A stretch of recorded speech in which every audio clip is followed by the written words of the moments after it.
December 26, 1900. The Scottish supply vessel Hesperus cut through the dark waters of the North Atlantic, approaching a cluster of jagged rocks that rose like broken teeth from the sea. These were the Flannan Isles, 20 miles west of the Outer Hebrides, home to one of the most remote lighthouses in the British Empire. Captain James Harvey knew something was wrong before his ship even reached the landing. The lighthouse should have been signaling. A flag should have been raised to acknowledge their arrival. But there was nothing, just silence. Just the rhythmic crash of waves against cliffs that towered 150 feet above the ocean. The Hesperus had been delayed by storms for nearly 3 weeks. They were carrying supplies and a relief keeper named Joseph Moore, who would replace one of the 3 men stationed at the lighthouse. Moore had been looking forward to seeing his colleagues again. Now, as the ship drew closer to that eerily quiet tower, a sense of dread settled over him like a cold blanket. When Moore finally stepped onto the concrete landing, his boots echoed in the unnatural stillness. No one came to greet him. No voices called out. The iron gate that led up to the lighthouse compound stood open, swaying slightly in the wind. He called out. His voice seemed to get swallowed by the vastness around him. He climbed the steep path toward the lighthouse, his heart pounding harder with each step. The heavy wooden door was unlocked. Inside, the smell of cold stone and lamp oil hung in the air. Everything looked perfectly normal at first glance. The lighthouse itself was pristine, mechanical and orderly, exactly as it should be. But then Moore noticed the details. In the kitchen, a chair was overturned. On the table sat a half-eaten meal, the food long since gone cold. The plates were still in position, as if someone had simply stood up in the middle of lunch and walked away. But walked away to where? Moore moved through the rooms, calling out the names of the 3 keepers: Thomas Marshall, James Ducat, Donald MacArthur. The only response was the echo of his own voice bouncing off the stone walls. In the main living quarters, the clock had stopped. The beds were made. Personal belongings sat exactly where they should be. Nothing seemed stolen or ransacked or disturbed by violence. It was in that moment that Joseph Moore understood. The 3 men who lived here, who kept the light burning for ships crossing these treacherous waters, were simply gone, vanished, as if they had been erased from existence. Moore raced back down to the landing to signal the Hesperus. Captain Harvey sent more men ashore, and together they conducted a thorough search of the entire island. The Flannan Isles covered only about 40 acres, most of it bare rock and grass. There were no trees to hide behind, no caves deep enough to shelter a man, no structures other than the lighthouse itself. They found nothing, no bodies, no signs of struggle, no blood, no note explaining what had happened. The 3 experienced lighthouse keepers had simply ceased to exist.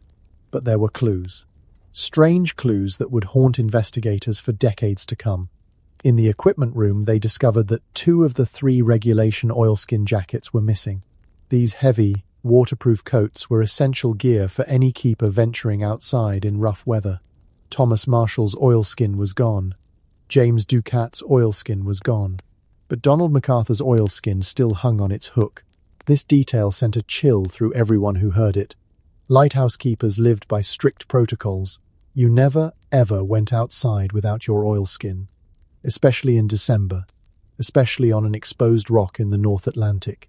The fact that MacArthur's coat remained inside suggested something had happened so suddenly, so unexpectedly, that he had no time to grab it. The search party made their way down to the 2 landing stages on opposite sides of the island. The eastern landing, sheltered from the prevailing winds, appeared completely normal. The ropes were coiled. The equipment was secured. Everything was in perfect order. The western landing told a different story. This side of the island faced the full fury of the Atlantic, and it had clearly taken a beating. Iron railings designed to withstand hurricane-force winds were bent and twisted. A large wooden box that normally sat 40 feet above the high water mark had been smashed and scattered. Ropes were tangled in unusual patterns.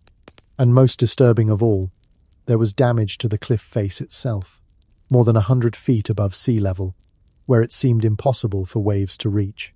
Later that same day, The searchers found the Lighthouse logbook. It was kept meticulously, as regulations required. Every watch, every weather observation, every minor detail of daily life was recorded in neat handwriting. The last entry was dated December 15th, 11 days earlier. The handwriting belonged to Thomas Marshall, the principal keeper, the most experienced of the three men. That final entry read simply, "Storm ended, sea calm, God is over all." Those words would become some of the most analysed and debated in maritime history. Storm ended, but had there even been a storm? Sea calm, then why were three experienced men apparently outside their lighthouse? And that final phrase, "God is over all," struck everyone who read it as strange, almost prophetic. Thomas Marshall was not known as a particularly religious man, yet here he was, invoking God in what turned out to be his last written words. The investigation began immediately. Robert Muirhead, the superintendent of lighthouses for the Northern Lighthouse Board, arrived on December 29th and spent several days examining every detail. His official report concluded that the three men had been swept away by a giant wave while attempting to secure equipment at the western landing during a severe storm. It was a tidy explanation, neat, final, the kind of conclusion that allowed people to file the incident away and move on. Tragic accident. 3 brave men lost to the sea. Case closed. But even at the time, people had questions. Serious questions. Questions that have never been satisfactorily answered in the 124 years since that December day when Joseph Moore climbed the path to an empty lighthouse and discovered that 3 men had vanished into thin air. How do 3 experienced lighthouse keepers, men who had spent years navigating the dangers of isolated stations, all end up in a position where a wave could take them? Why would they all be outside at the same time, violating basic safety protocols? Why was Donald MacArthur outside without his oilskin? What was the storm that Marshall described in such dramatic terms? The storm that apparently no one else observed.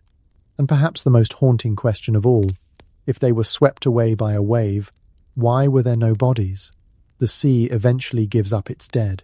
Corpses wash ashore, sometimes weeks or months later. But Thomas Marshall, James Ducat, and Donald MacArthur were never found. Not a trace. Not a boot or a button or a piece of torn clothing. The Flannan Isles lighthouse mystery, as it came to be known, has captivated people for more than a century. It has inspired poems, songs, novels, and countless theories. Some rational, some fantastical, some dark beyond imagination. Before we go any deeper into this rabbit hole, I am Mr. H, and this channel explores the mysteries that official histories try to bury. If you are intrigued by stories where the evidence does not quite match the official explanation, where institutions might have reasons to hide uncomfortable truths, then you are in the right place. Hit that subscribe button and turn on notifications, because we are about to examine evidence that most documentaries conveniently ignore. Trust me, you will want to see where this goes. Now, back to Flannan, because here is what makes this case truly extraordinary. The official explanation, the one that has been repeated in history books and maritime records for over a century, has a fatal flaw. Actually, it has several fatal flaws. And when you start pulling on those threads, the entire story unravels into something far stranger and far more disturbing than a simple tragic accident. The 3 men who disappeared were not novices. Thomas Marshall was 43 years old with over 20 years of lighthouse experience. He had survived countless storms, knew these islands intimately, and was described by colleagues as meticulous and cautious. James Ducat, also 43, was equally experienced and had an impeccable service record. Even Donald MacArthur, at age 40, was not new to lighthouse work, though he served as an occasional keeper rather than permanent staff. These were professionals, men whose lives depended on following protocols, men who understood the sea and its dangers better than almost anyone. The idea that all 3 of them would make the kind of catastrophic error in judgment required by the official explanation strains credibility. And then there is the lighthouse itself. Built between 1895 and 1899, the Flannan Isles Lighthouse was a marvel of engineering. Designed by David Allen Stevenson, from the famous family of lighthouse architects, it was constructed to withstand the worst the Atlantic could throw at it. The tower stood 75 feet tall with walls 9 feet thick at the base. It cost £6,904, an enormous sum at the time, equivalent to millions today. This was not some rickety structure perched precariously on a rock. This was a fortress, a sanctuary designed specifically to keep men safe in one of the most hostile environments on Earth. Yet somehow, 3 men inside that fortress ended up dead, with not a single clue inside the building to explain what happened. The position of the Flannan Isles made them particularly isolated. 20 miles of open ocean separated the lighthouse from the nearest inhabited land. In 1900, there was no radio communication, no way to call for help, no way to quickly evacuate in an emergency. The lighthouse keepers were on their own, living in a rotation system where they would spend 4 weeks on the island followed by 2 weeks of shore leave. It was a hard life, a lonely life, the kind of life that required a certain type of man, someone who could handle isolation, who could function with minimal social contact, who could keep his sanity when surrounded by nothing but rock and water and the endless howling of the wind. But it was also a routine life, predictable, the same tasks performed at the same times every day. Light the lamp at dusk, extinguish it at dawn, record the weather, maintain the equipment, cook meals, clean, sleep, wake, repeat. For weeks and months and years, the rhythm of lighthouse life continued, reliable as the tides, until December 15th, 1900, when that rhythm stopped, when 3 men stepped out of the flow of time and were never seen again, when the light that should have been burning went dark, when the only witnesses to what happened were the stones and the sea, neither of which have ever revealed their secrets. This is the Flannan Isles lighthouse mystery. 3 men, 1 lighthouse, no bodies, no answers, just a handful of physical clues, some strange logbook entries, and over a century of speculation about what really happened on that remote rock in the North Atlantic.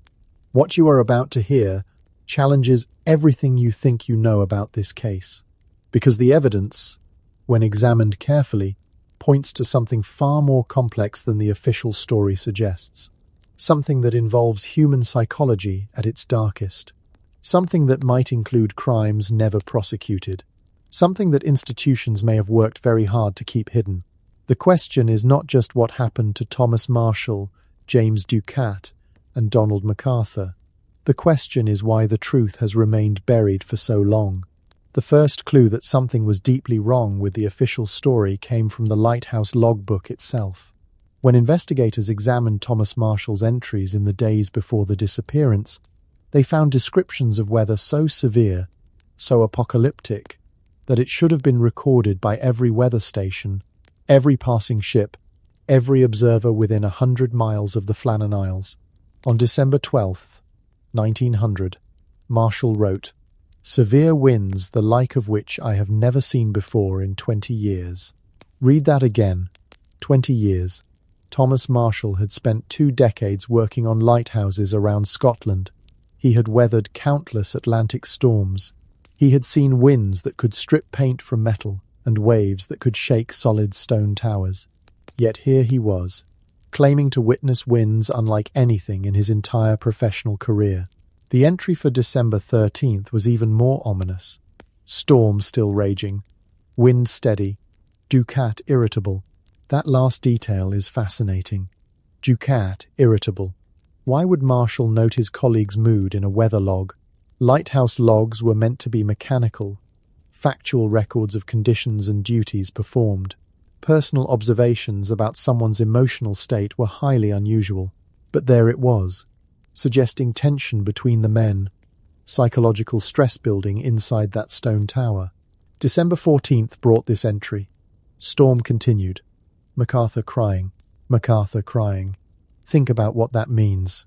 Donald MacArthur was a 40-year-old man, an experienced worker in one of the most demanding professions imaginable. Lighthouse keepers were selected specifically for their mental stability, their ability to handle stress and isolation. Yet, according to Marshall, MacArthur had been reduced to tears by this storm. These entries paint a picture of men under extreme duress, trapped in a lighthouse while nature unleashed unprecedented fury around them. The language escalates from professional observation to personal distress. You can almost feel the walls closing in, the psychological pressure building with each passing hour. And then came the final entry, dated December 15th. Storm ended, sea calm, God is over all. Storm ended, sea calm. After 3 days of the worst weather Marshall had ever experienced, suddenly it was over. Peace had returned. And that final phrase, God is over all, reads like a man who had survived something traumatic, who felt grateful to have made it through, who needed to invoke divine providence to explain his survival. It is a compelling narrative, powerful, emotional, the kind of story that makes perfect sense when you read it. There is just one problem. The storm never happened. In 1900, the British Isles had an extensive network of weather observation stations. The science of meteorology was still developing, but basic measurements of wind speed, barometric pressure, precipitation, and sea state were recorded daily at dozens of locations. These records have been preserved, and they tell a very different story than Thomas Marshall's logbook. The nearest weather stations to Flannan were at Stornoway, the Butt of Lewis, and Harris, all on the Isle of Lewis, approximately 20 to 30 miles away. For December 12th through 15th, 1900, these stations recorded moderate winds, some precipitation, but nothing exceptional. Certainly nothing that would qualify as the storm of the century that Marshall described. The Stornoway station recorded wind speeds in the range of 15 to 25 miles per hour during this period. Moderate, typical for December, in the Hebrides. The barometric pressure showed no dramatic drops that would indicate a severe low-pressure system. There were no reports of structural damage, flooding, or unusual sea conditions anywhere in the region. But it gets even more interesting. Ships were passing through the area during those same days, and their captains kept detailed logs of weather conditions. These maritime records corroborate what the land-based weather stations recorded. On December 12th, the SS Arctur passed within visual range of Flannan and noted in its log that the lighthouse was functioning normally. The ship's weather observations described moderate seas and good visibility. Captain Holman of the Arctur specifically noted that on December 12th, the Flannan light was operating as expected. But then, on December 15th, when his ship passed by again during the night, the light was not functioning. The lighthouse that should have been visible for miles was dark. Holman attempted to signal the lighthouse using the ship's whistle and lamps. No response came from the island. Here is where things get genuinely strange.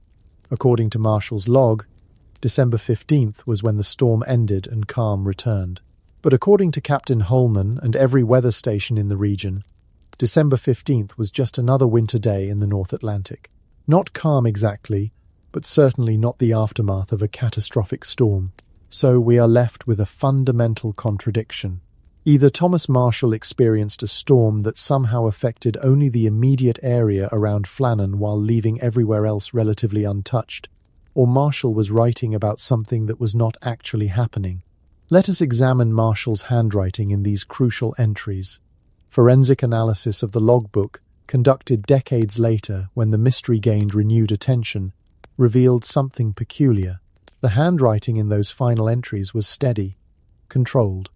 There was no shakiness that you would expect from a man writing while being battered by hurricane-force winds. No water damage to the pages that you might expect if spray or rain was infiltrating the lighthouse. The entries followed the standard format precisely, with proper spacing and clear lettering. This suggests that whatever Marshall was experiencing, it was not physical chaos that would make writing difficult. He was sitting at a table, in a stable environment, carefully recording his observations in neat handwriting, yet the words described absolute mayhem outside. There is another detail that investigators at the time largely overlooked. The log entries stopped on December 15th, But the lighthouse lamp was still burning on December 12th when the Arctur passed by. Lighthouse lamps required daily maintenance. Someone had to trim the wicks, refill the oil, clean the lenses, and wind the mechanism that rotated the light. This was not optional work. This was the core function of the lighthouse keeper's job. If the storm Marshall described was real, if it was severe enough to make grown men cry and inspire invocations of God, it seems unlikely that the keepers would have been able to perform this delicate maintenance work. Yet the light was functioning on December 12th, which means someone was still doing the job, still climbing up into the lamp room, still performing precise technical tasks while supposedly being battered by unprecedented winds. The contradiction becomes impossible to ignore. Either Marshall was exaggerating the severity of the weather for reasons unknown, or something else entirely was happening inside that lighthouse. This brings us to three possible explanations, each more disturbing than the last. The first possibility is shared psychosis, known in psychiatric literature as folie à deux, or in this case, folie à trois, shared delusion among three people. It is rare, but it happens, particularly in isolated groups under stress. The theory goes like this. Thomas Marshall, under the psychological pressure of isolation, December darkness, and the unrelenting environment of Flannan, began to experience paranoid delusions. He believed a storm was coming, believed it with such conviction that he convinced his colleagues as well. Research on extreme isolation supports this theory. Studies of Antarctic research stations, submarine crews, and other confined groups have documented cases where one person's psychological break can spread to others.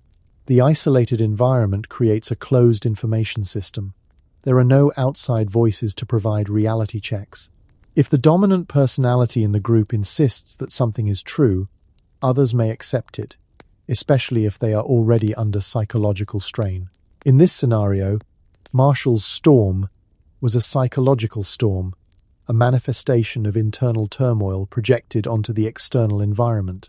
Ducat irritable and MacArthur crying were not reactions to weather, but to the increasingly unstable dynamic inside the lighthouse. The final entry, God is over all, might have been Marshall's attempt to assert control, to convince himself and his colleagues that divine order still prevailed, even as their mental states deteriorated. This theory explains the contradiction between Marshall's log and the actual weather records. It explains the unusual emotional language in what should have been a factual document, and it potentially explains what happened next, though we will get to that. The second possibility is that the log entries were fabricated after the fact. Someone, either Joseph Moore when he first arrived, or investigators during the official inquiry, or someone else entirely, wrote those entries to support a predetermined conclusion. The goal would have been to establish that a massive storm had occurred, making it plausible that the keepers were swept away by a giant wave. Why would anyone do this? The Northern Lighthouse Board had powerful motivations. They were responsible for the safety of the lighthouse system. Their reputation depended on public confidence that lighthouses were secure, that keepers were protected, that the system worked. An unexplained disappearance of 3 men from a supposedly safe installation would raise serious questions about the board's competence and the entire lighthouse program. If the entries were fabricated, it would explain why Marshall's handwriting remained so steady, despite describing apocalyptic conditions. It would explain why no other observers recorded the storm, and it would explain certain inconsistencies in the testimony of Joseph Moore and the initial investigators. Archives released in the 1970s revealed that the Northern Lighthouse Board was deeply concerned about how the Flannan incident would affect their public image.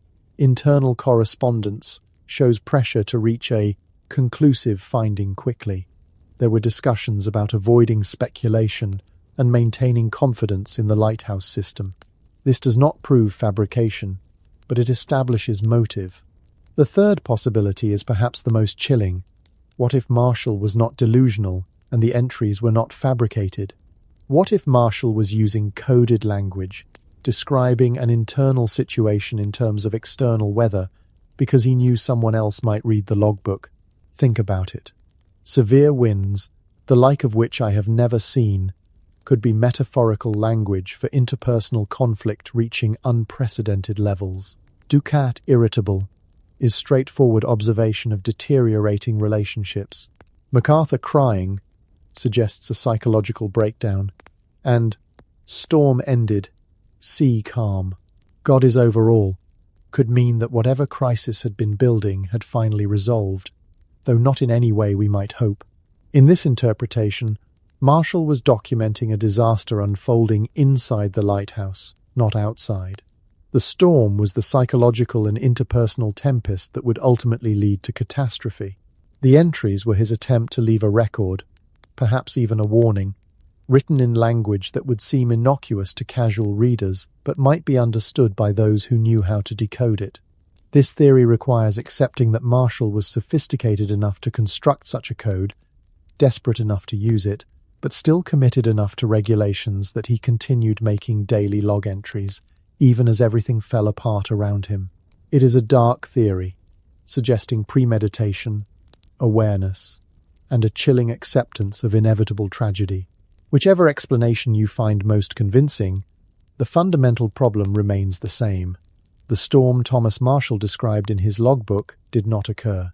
The meteorological records are clear. The ship logs are unambiguous. December 12th through 15th, 1900, saw typical winter weather in the Hebrides. Not calm, but not catastrophic. This means the cornerstone of the official explanation, the giant wave that supposedly swept the three keepers to their deaths, becomes far less plausible. Giant waves do not appear from nowhere. They are generated by storms, by specific atmospheric and oceanic conditions that leave traces in weather records and are observed by multiple witnesses. If there was no storm of the magnitude Marshall described, then the wave theory collapses.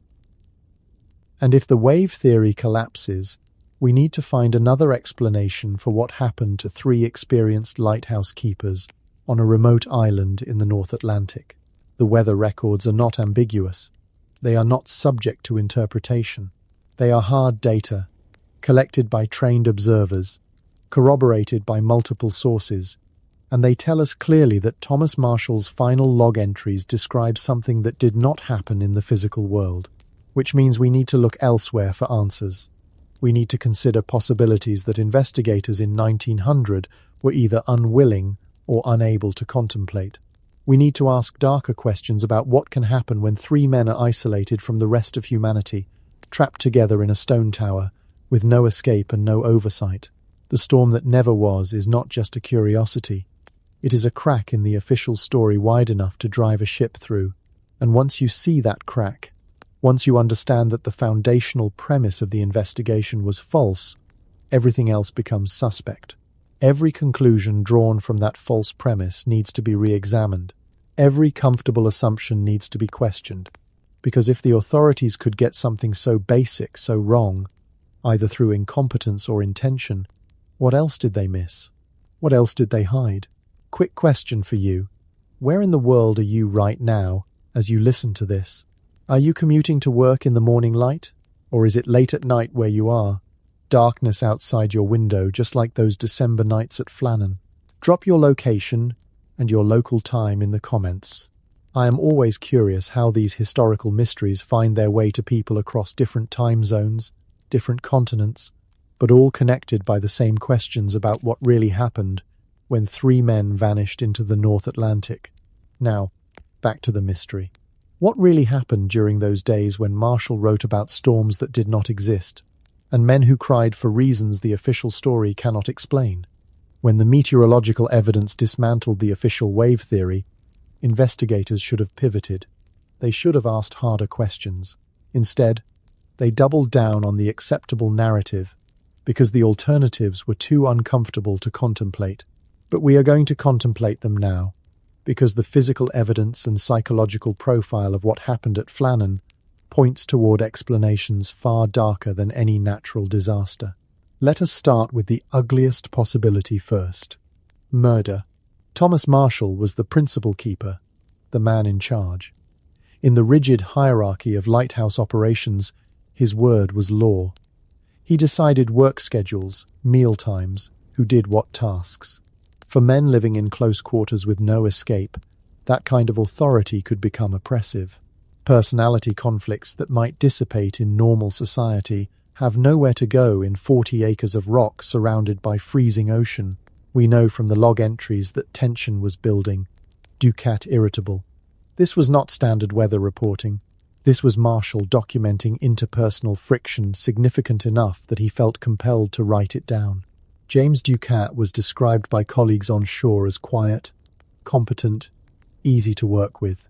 For Marshall to note, his irritability suggests the conflict was pronounced, visible, impossible to ignore. Then came MacArthur crying. Donald MacArthur was the least experienced of the three, an occasional keeper rather than permanent staff. In the social dynamics of the Lighthouse, he would have been at the bottom of the hierarchy, the newest, the most vulnerable, and according to Marshall's own words, by December 14th, MacArthur had broken down emotionally. Isolation research tells us what happens in small groups under extreme stress. Power dynamics become exaggerated.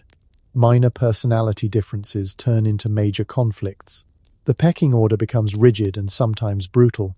Studies from Antarctic research stations have documented fistfights, verbal abuse, and in rare cases, violence serious enough to require evacuation.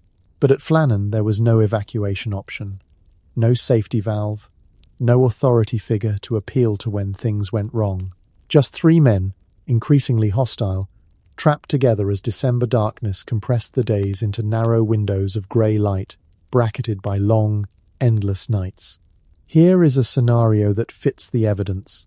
By December 15th, the psychological situation inside the lighthouse had reached a breaking point. Perhaps Marshall's authoritarian style had pushed Ducat to rebellion. Perhaps MacArthur, already fragile, became a flashpoint for broader tensions.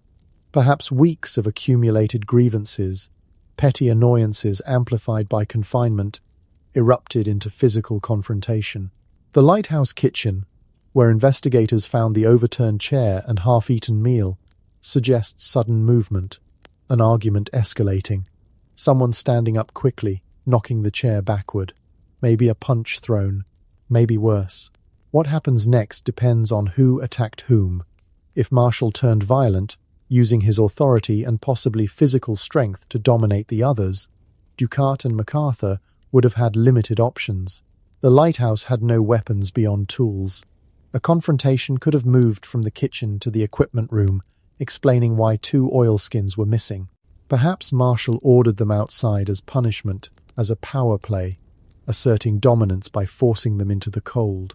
Or perhaps Ducat and MacArthur, pushed beyond endurance, turned on Marshall together, 2 against 1, a quick, brutal fight in the confined space of the lighthouse, and then the horror of what they had done setting in. The realization that they had killed the principal keeper, the knowledge that they would hang for murder when the relief ship arrived. That realization would explain why all 3 men ended up gone. Because if Ducat and MacArthur killed Marshall, they had only 2 choices: wait for the Hesperus and face execution, or dispose of the body and disappear themselves.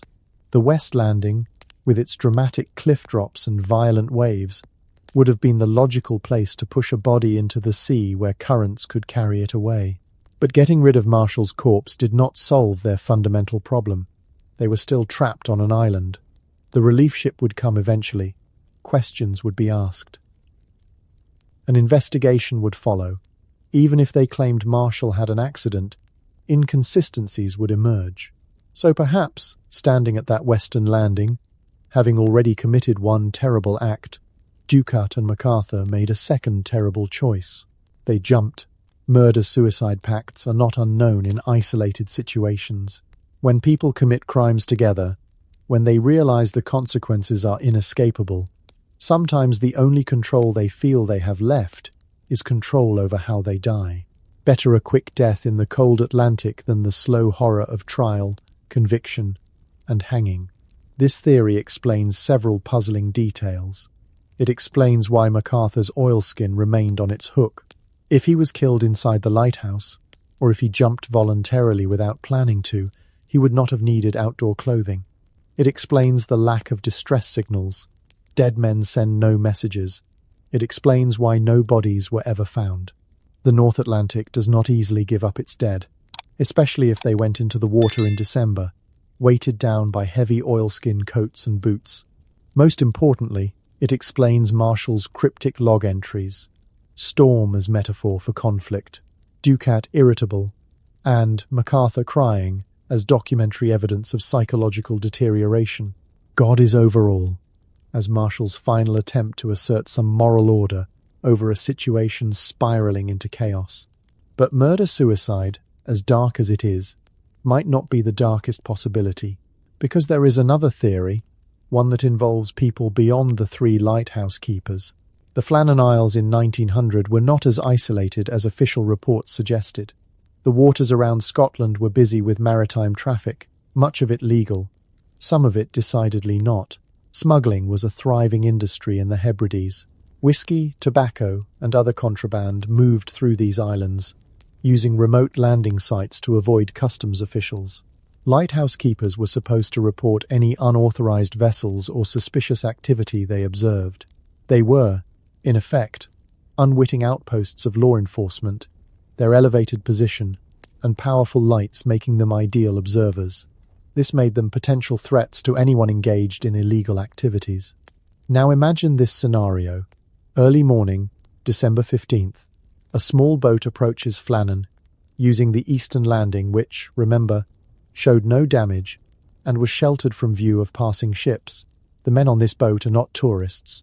They are smugglers, perhaps moving a valuable cargo, using the cover of winter darkness to make their run. But the lighthouse keepers see them. Maybe Marshall, always the vigilant professional, spotted the boat from the tower. Maybe he recognized it as suspicious. Lighthouse keepers were required to log all vessels observed, and these men would know that.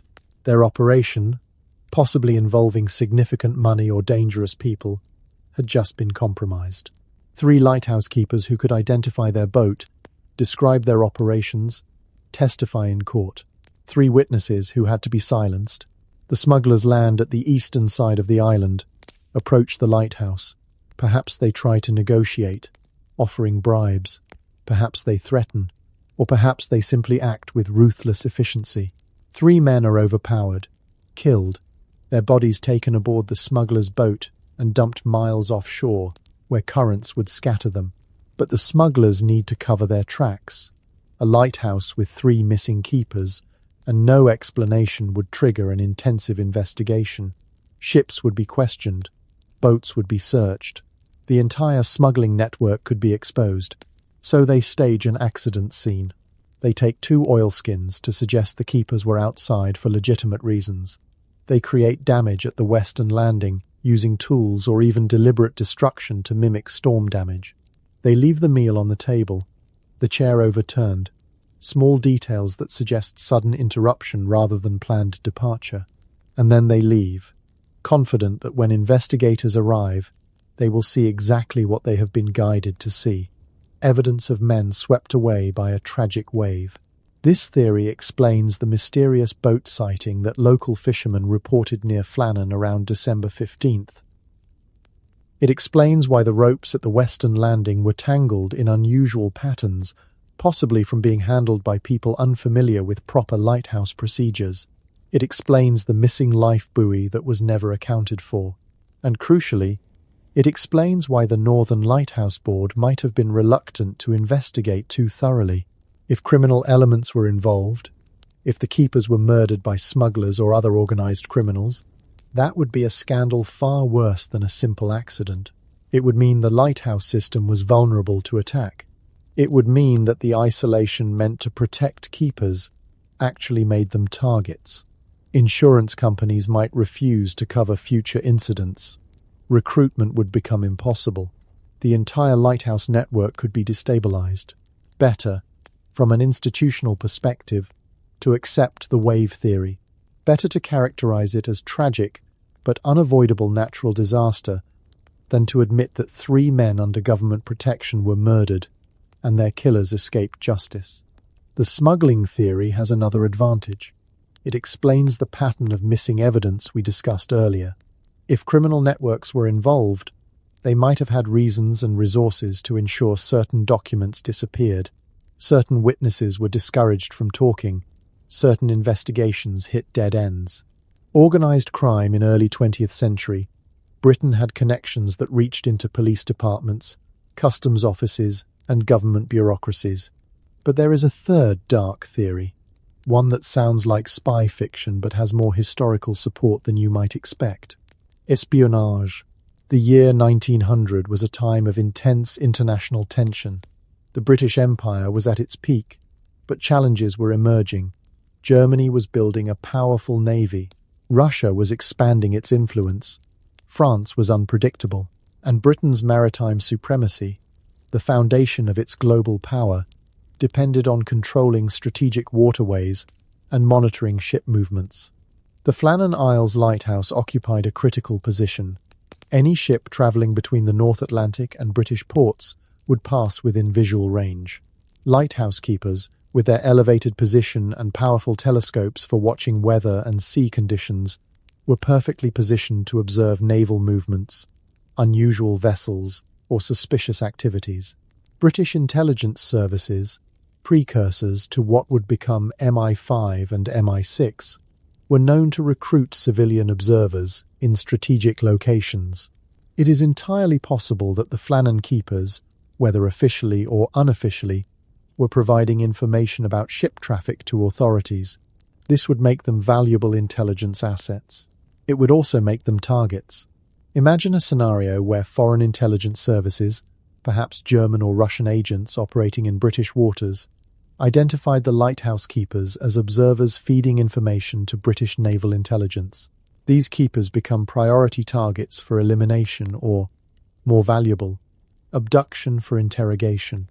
A small team could have landed at Flannan using fast boats, approaching during the narrow window of December darkness. They overpower the three keepers, possibly using the element of surprise. The keepers are not killed on sight but taken aboard the agent's vessel for interrogation. What ship movements have you observed? What have you reported? What codes are you using to communicate with authorities? After interrogation, the keepers are killed, and their bodies disposed of at sea, far from Flannan where they might be discovered. The agents stage the accident scene to deflect investigation, and then they disappear back into the maritime traffic of the North Atlantic. Mission accomplished. Witnesses eliminated. This theory sounds far-fetched until you examine the documentary evidence. Files related to the Flannan incident that were supposed to be archived with the Board of Trade mysteriously disappeared in a warehouse fire in the 1950s. When documents were finally released in the 1970s, significant portions were redacted, with entire pages blacked out. The official explanation was privacy concerns for descendants of the keepers, but that explanation makes little sense for purely accidental deaths. What might those redacted sections contain? Possibly references to intelligence activities. Possibly witness statements that did not fit the official narrative. Possibly correspondence between the Lighthouse Board and military or intelligence authorities that would reveal the keeper's role in observation and reporting. There is also the curious case of the witness who disappeared.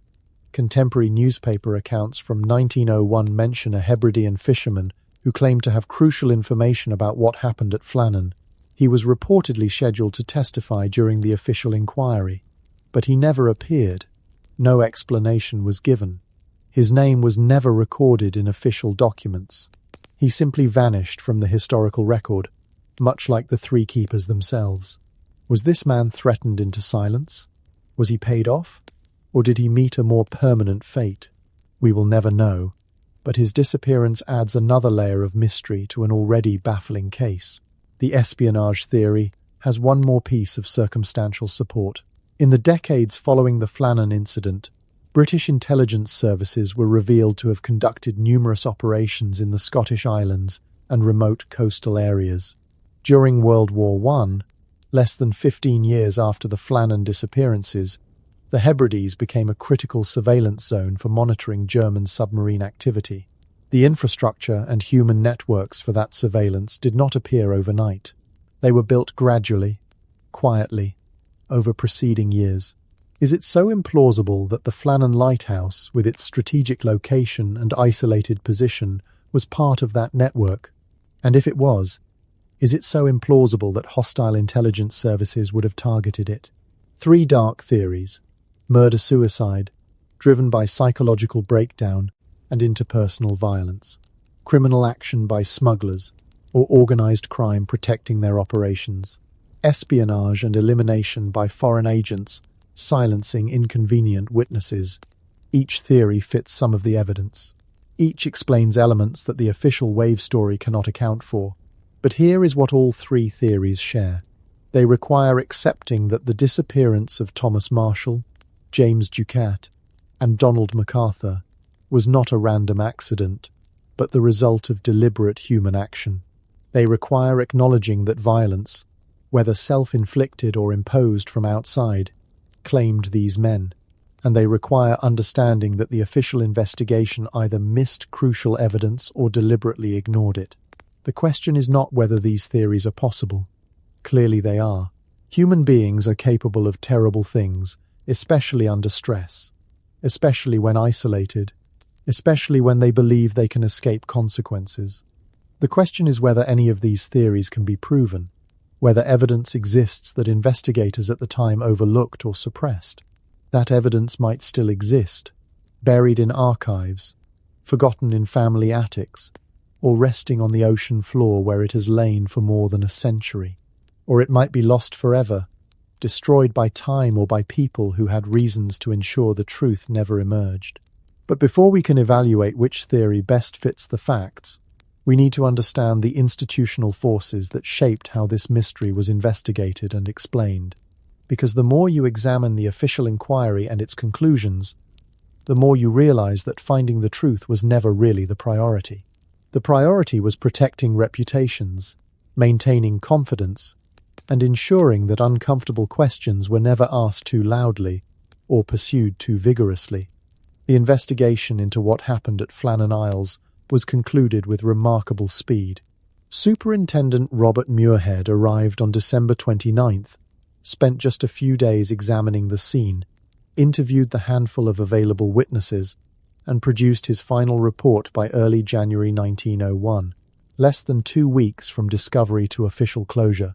For 3 men who had vanished without a trace from a government installation, that timeline is breathtaking in its efficiency, or perhaps suspicious in its haste. The Northern Lighthouse Board was not some minor provincial agency. It was a powerful institution, established in 1786, responsible for every lighthouse in Scotland. By 1900, the board controlled dozens of stations, employed hundreds of keepers, and collected significant revenue through light dues, mandatory fees paid by every commercial vessel that benefited from lighthouse navigation. The system worked because ship owners, insurance companies, and maritime authorities trusted it. Trust was everything. 3 missing lighthouse keepers shattered that trust. Suddenly, the families of other keepers were asking questions. Are these stations really safe? Can the board protect our men? Should we demand hazard pay? Insurance underwriters were recalculating risk assessments. Shipping companies were wondering if light dues were being spent effectively on keeper safety. And the British government, which oversaw the board, was facing uncomfortable questions about oversight and accountability. The board needed answers fast, but more importantly, they needed the right kind of answers. Answers that would contain the damage, restore confidence, and most crucially, deflect blame away from the institution itself. Robert Muirhead was a company man. He had spent his entire career within the lighthouse service, rising through the ranks to become superintendent. His loyalty was to the board. His pension depended on the board. His professional reputation was tied to the board's reputation. When he arrived at Flannan to investigate, he was not some independent detective seeking truth wherever it led. He was an employee protecting his employer. His official report concluded that the 3 keepers had been swept away by an enormous wave while attempting to secure equipment at the western landing during a severe storm. The report pointed to damage at that landing as evidence of extreme wave action. It noted the missing oilskins as proof the men were properly equipped for outside work. It referenced Thomas Marshall's log entries describing severe weather. Everything fit together into a tidy narrative of tragic but unavoidable natural disaster, except Muirhead's private correspondence tells a different story. Letters discovered when board archives were partially opened in the 1970s reveal significant doubt. In a letter to a colleague dated February 1901, Muirhead wrote that he found certain aspects of the scene perplexing and that the absence of bodies is most unusual. In another letter, he mentioned that the weather evidence was not as conclusive as I would prefer. These are not the words of a man confident in his official conclusions. These are the words of someone who knows the explanation does not quite fit, but has decided to accept it anyway. The question is why? Follow the money. That is what investigators do in cases where institutional behavior seems contradictory, and at Flannan, the money trail is illuminating. Each lighthouse keeper had life insurance provided through the Northern Lighthouse Board. The policies were structured to pay full benefits if death occurred in the course of duty or through accidental misadventure. However, if a keeper abandoned his post, violated safety protocols, or engaged in misconduct, benefits could be reduced or denied entirely. Insurance companies in 1900 were not generous. They looked for any excuse to minimize payouts. The families of Thomas Marshall, James Ducat, and Donald MacArthur received full death benefits. Claims were processed with unusual speed, payments made within months of the disappearance. No challenges were filed by the insurance underwriters. No requests for additional investigation. The money flowed smoothly from insurance companies to grieving widows and children. This is strange. Insurance companies hate paying for mysterious deaths. Normally, they demand extensive documentation, multiple witness statements, sometimes even independent investigations before releasing funds. The absence of bodies alone should have triggered lengthy disputes. Life insurance policies typically require proof of death, and 3 missing men with no corpses and no clear cause of death should have resulted in years of legal wrangling. But it did not. Everyone got paid, which suggests the insurance companies received assurances that satisfied their requirements.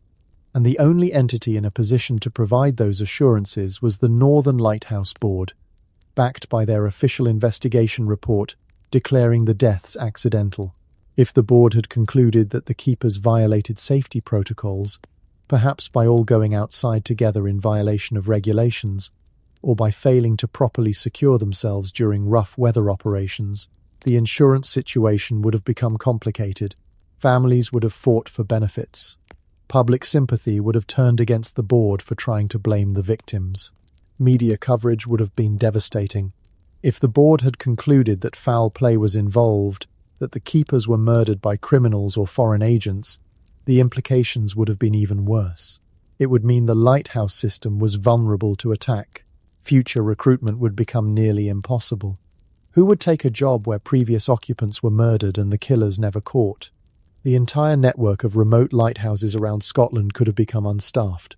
The wave theory solved all these problems elegantly. It was tragic but blameless. An act of God, not an act of negligence or violence. The families got their insurance money. The board avoided liability. The government avoided scandal. Everyone benefited from accepting the official explanation, even if that explanation had serious holes. But maintaining the official story required controlling information. And here is where the cover-up, if we can call it that, becomes visible in the pattern of missing and destroyed evidence. Start with the Lighthouse logbook. The original, the one Thomas Marshall actually wrote in, disappeared from board archives sometime in the 1920s. The official explanation is that it was lost during a reorganization of storage facilities. Convenient. What remains are certified copies, transcriptions made shortly after the incident. Are these copies accurate? Were any entries added or removed before copying? We can never know, because the original is gone. Then there is Joseph Moore's personal diary. Moore, the relief keeper who discovered the empty lighthouse, kept detailed personal notes separate from official reports. His family maintains that this diary still exists, passed down through generations, but they have never allowed it to be examined by historians or journalists. Why? What does Moore's unfiltered account contain that his official testimony did not include? The family will not say, citing privacy for an event that occurred 124 years ago. The Board of Trade maintained files on all significant maritime incidents, including Lighthouse casualties. These files were supposed to be permanently archived, but in the 1950s, a warehouse fire in Edinburgh destroyed substantial Board of Trade records. Among the materials lost were the complete investigative files for the Flannan incident. The fire was ruled accidental. Electrical fault, they said. Tragic loss of historical documents. One fire destroying one set of records might be unfortunate, but when you add up all the missing pieces, a pattern emerges. The original logbook lost. Moore's diary withheld. Government files burned. It starts to feel less like bad luck and more like systematic elimination of evidence that might contradict the official narrative. And then there is the witness who never testified. Multiple newspaper accounts from January and February 19. One mention a Hebridean fisherman who came forward claiming to have crucial information about events at Flannan. He was described as someone who had been in the area around December 15th and had observed something significant. The Board of Trade scheduled him to provide testimony at the official inquiry. He never showed up. No explanation was recorded. His name was never documented in official files. Subsequent newspaper articles that mentioned him were vague about details, almost as if editors had been told to drop the story. Within months, references to this mysterious witness disappeared entirely from public discourse.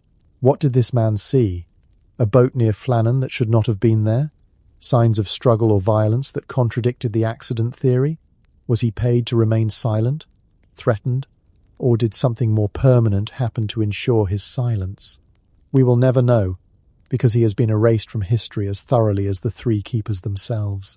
The board archives that were released in the 70s, under pressure from historians and journalists pursuing the Flannan mystery, came with heavy redactions. Entire pages blacked out, whole sections marked withheld under exemption. The official justification was protection of personal information and privacy for descendants of those involved. But privacy protection does not explain why technical reports about wave mechanics and storm patterns were redacted. It does not explain why correspondence between the board and government maritime authorities was withheld. It does not explain why witness statements were edited to remove specific details. These redactions suggest information being protected not for privacy reasons but for institutional reasons. What could be in those blacked-out sections?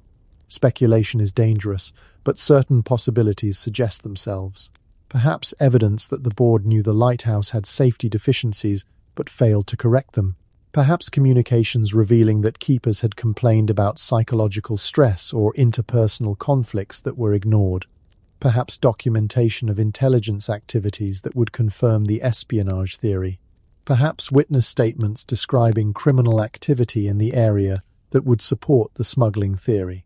Or perhaps nothing. Perhaps the redactions are exactly what officials claim, routine protection of private information. But given everything else, the missing logbook, the destroyed files, the disappeared witness, it is hard not to see a pattern of information control. The Northern Lighthouse Board still exists. It still operates lighthouses around Scotland, though most are automated now, and it has never, in 124 years, reopened the investigation into what happened at Flannan. Despite advances in forensic science, despite new historical research, despite repeated requests from historians and descendants of the keepers, the board maintains that the case is closed. Wave took them. Tragic accident. Nothing more to discuss. The Scottish government, which provides oversight and funding for the board, has shown equal disinterest in revisiting the case. No cold case review, no modern forensic analysis of available evidence, no attempt to locate and examine Joseph Moore's diary or other private documents held by families. The official position is that enough time has passed. The men are long dead, and reopening old wounds serves no purpose. But there might be another reason for governmental reluctance. Tourism. The Flannan Isles mystery is famous. It appears in books, documentaries, podcasts. People visit the Outer Hebrides specifically because of the unsolved mystery. Tour boats take visitors past Flannan. Guides tell the story. Hotels and restaurants benefit from the influx of mystery enthusiasts. The unsolved nature of the case is an economic asset. If the mystery were solved, if definitive proof emerged that the keepers were murdered by smugglers or killed each other in a psychological breakdown, the romantic appeal would evaporate. The case would become sordid rather than mysterious. Tourism revenue would decline. Better, from an economic development perspective, to let the mystery remain mysterious. This is the institutional silence that surrounds Flannan. Not necessarily a conspiracy in the sense of men in dark rooms actively suppressing truth, though that cannot be ruled out, but rather a collective decision by multiple institutions, government agencies, insurance companies, even tourism boards, that maintaining the official story serves everyone's interests better than pursuing potentially uncomfortable truths. The cover-up, if it exists, is not about hiding a specific crime. It is about protecting institutional legitimacy, avoiding liability, maintaining public confidence, and preserving economic benefits. These are powerful motivations, powerful enough to explain why evidence went missing, why investigations were rushed, why uncomfortable questions were discouraged, and powerful enough to explain why, more than a century later, we still do not know what really happened to 3 men on a remote rock in the North Atlantic. The official investigation relied heavily on physical evidence, damaged railings, missing oilskins, logbook entries, but physical evidence can be staged, manipulated, or misinterpreted. The real story of what happened at Flannan might have been told by the people who were there, who saw things with their own eyes, who knew details that never made it into Superintendent Muirhead's tidy report. The problem is that witnesses were either ignored, silenced, or their testimony was filtered through an investigation already committed to a predetermined conclusion. Joseph Moore is the most important witness we have, and his account is deeply troubling when you examine it closely. He was the relief keeper who first stepped into that empty lighthouse on December 26th, and what he experienced in those initial moments should have been the foundation of the entire investigation. Instead, his testimony was sanitized, reduced to a few key facts that supported the wave theory, while the more disturbing details were glossed over or dismissed as emotional exaggeration. Moore's official statement, given to Muirhead just days after the discovery, was clinical. He described finding the door unlocked, the meal on the table, the missing oilskins, the damage at the Western Landing. Professional observations delivered in professional language. But Moore gave other accounts over the years, less formal conversations with family members, colleagues, and on at least 2 occasions with journalists. These accounts contain details that never appeared in the official record. In a 1901 interview with a Glasgow newspaper, Moore mentioned that when he first entered the lighthouse, he was struck by an overwhelming sense of wrongness. Not just the absence of the keepers, but something about the atmosphere inside the building itself. He described it as oppressive silence, which could be dismissed as poetic language except that he used similar phrasing in multiple tellings. The silence bothered him more than the emptiness. More significantly, Moore told his brother-in-law sometime around 1910 that he had smelled something strange in the lighthouse. Not decay, not death, but something chemical or metallic that he could not identify. This detail appears nowhere in official reports. Why would Moore mention a smell to family but not to investigators? Perhaps because by the time he spoke with family, he had already been told what the official conclusion would be, and he knew that mentioning unexplained smells would only complicate a narrative that had already been decided.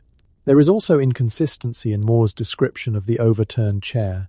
His official statement says the chair was knocked over, but in a conversation recorded by a local historian in the 1920s, Moore was less certain. He said the chair might have just been pushed back from the table, and that in his emotional state when he first entered, he might have remembered it as more dramatic than it actually was. This kind of honest doubt about memory is exactly what you would expect from a reliable witness. But it also suggests that some of the physical evidence might not be as clear-cut as the official reports claimed. Moore lived until 1942. In his later years, according to family members, he became reluctant to discuss Flannan at all. When pressed, he would say that he had told the authorities everything he knew and that was the end of it. But his grandson, interviewed in the 1980s, recalled that Moore once said something cryptic. "There are things about that place that should stay buried." What did he mean? What things? The grandson never got clarification, and Moore took whatever knowledge he had to his grave.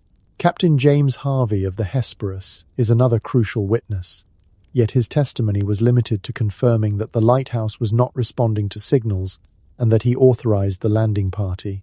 But Harvey's ship log, examined decades later, contains observations that were never explored during the official investigation.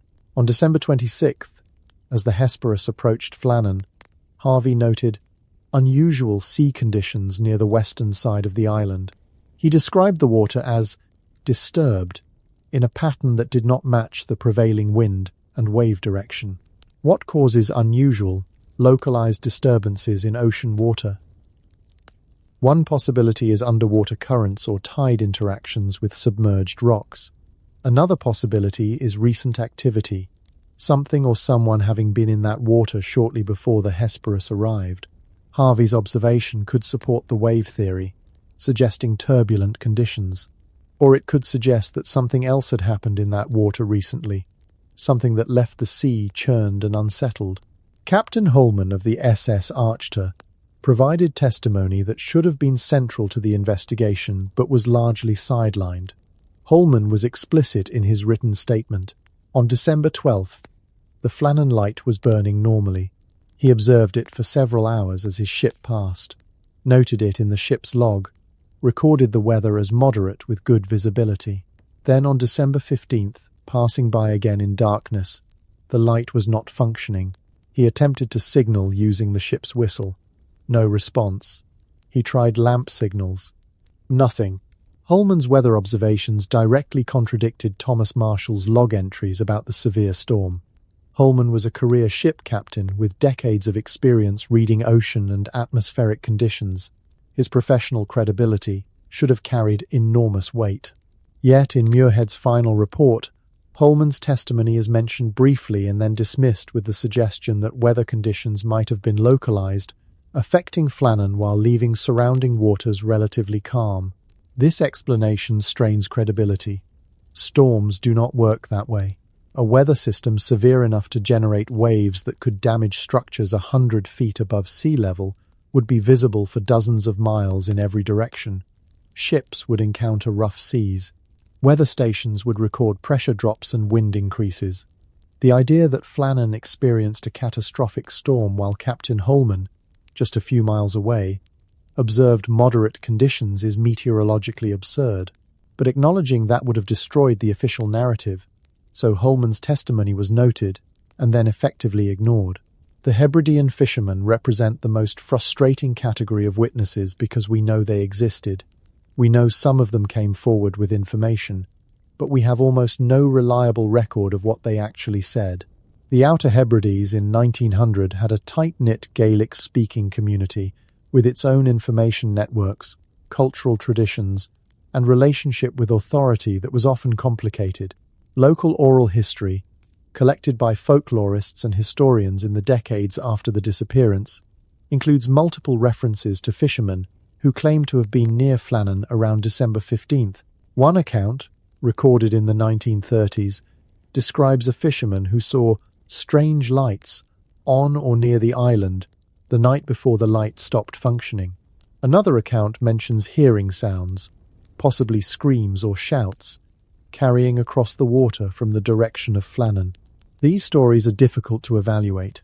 They were recorded decades after the events, passed through oral tradition, possibly embellished or distorted over time.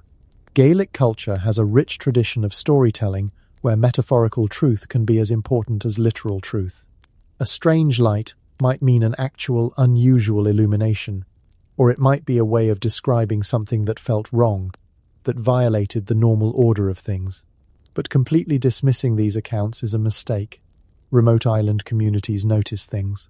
Fishermen who spend their lives reading the sea and sky for survival develop observational skills that outsiders often underestimate. If multiple individuals from that community reported unusual activity around Flannan in mid-December 1900, that deserves serious consideration, even if the details are imprecise. The most maddening aspect of the witness situation is the man who was scheduled to testify and never appeared. Newspaper accounts called him a fisherman from the Sound of Harris. One article said he had material evidence about events at Flannan. Another suggested he had seen a vessel near the island that should not have been there, but his identity was never revealed.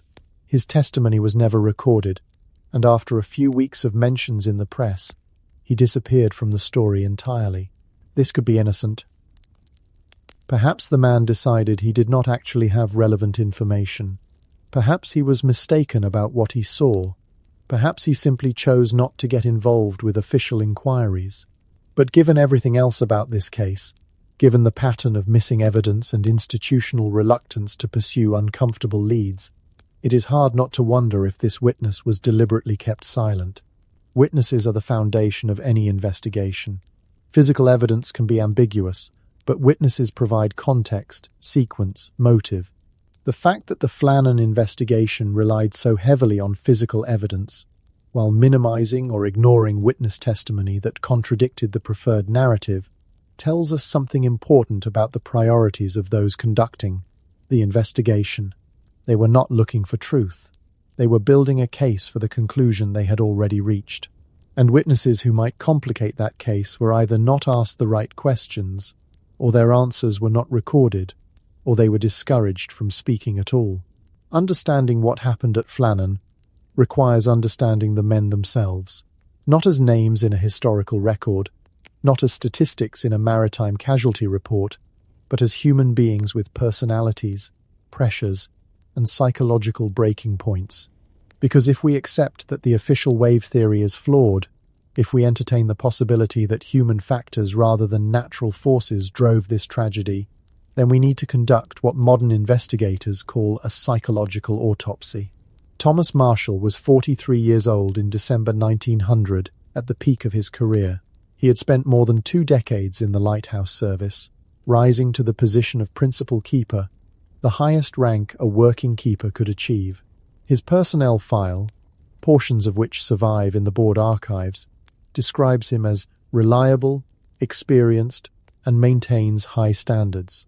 These are the words of bureaucracy, but they tell us something.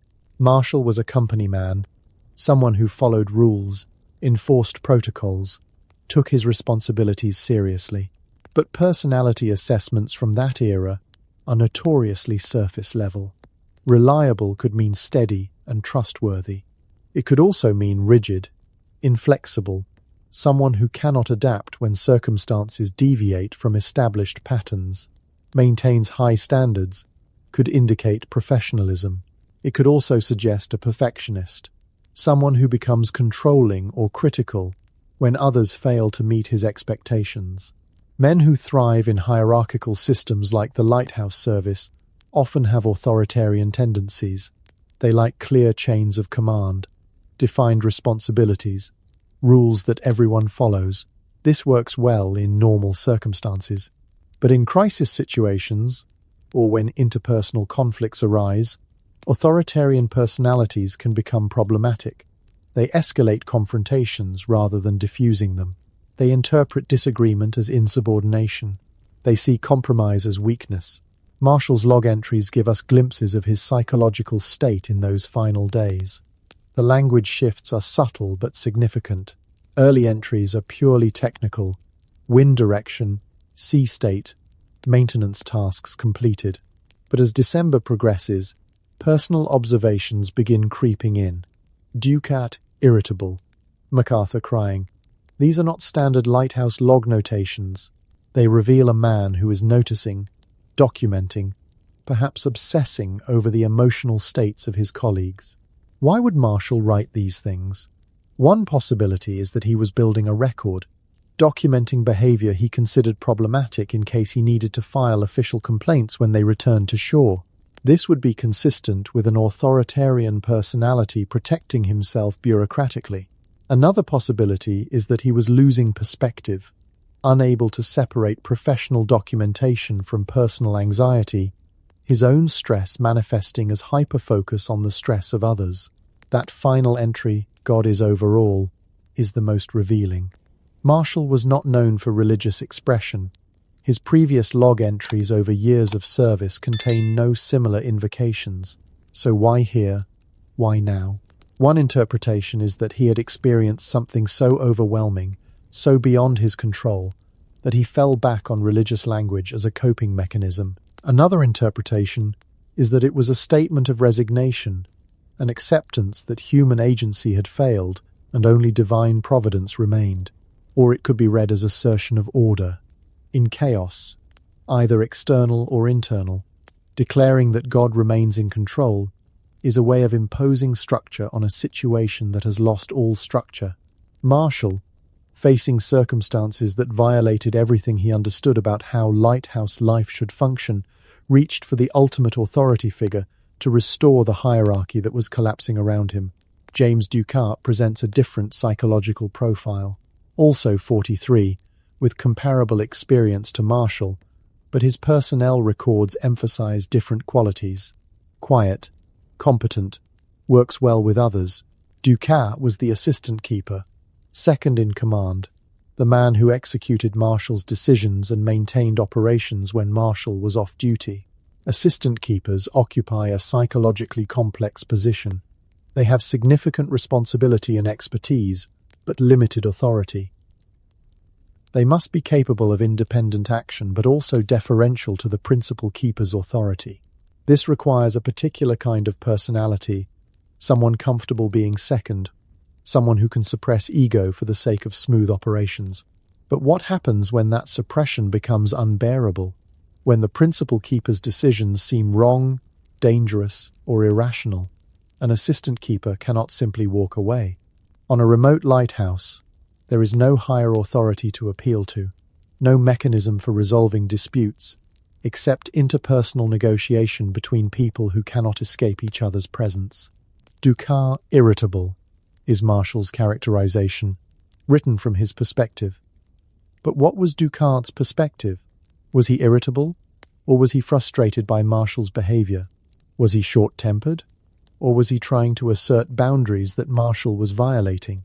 The same behavior can be interpreted completely differently, depending on whose lens you are looking through. Personnel files from other lighthouse stations where Ducat had served contain no mentions of irritability or interpersonal problems. This suggests that whatever was happening at Flannan in December 1900 was situational, not dispositional. Something about that specific time, that specific combination of people, that specific environment was bringing out behaviors that had not manifested before. Donald MacArthur is the most psychologically vulnerable figure in this triangle.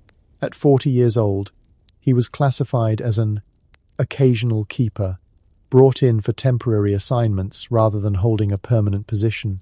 This immediately puts him lower in the social hierarchy. Marshall and Ducat were career professionals.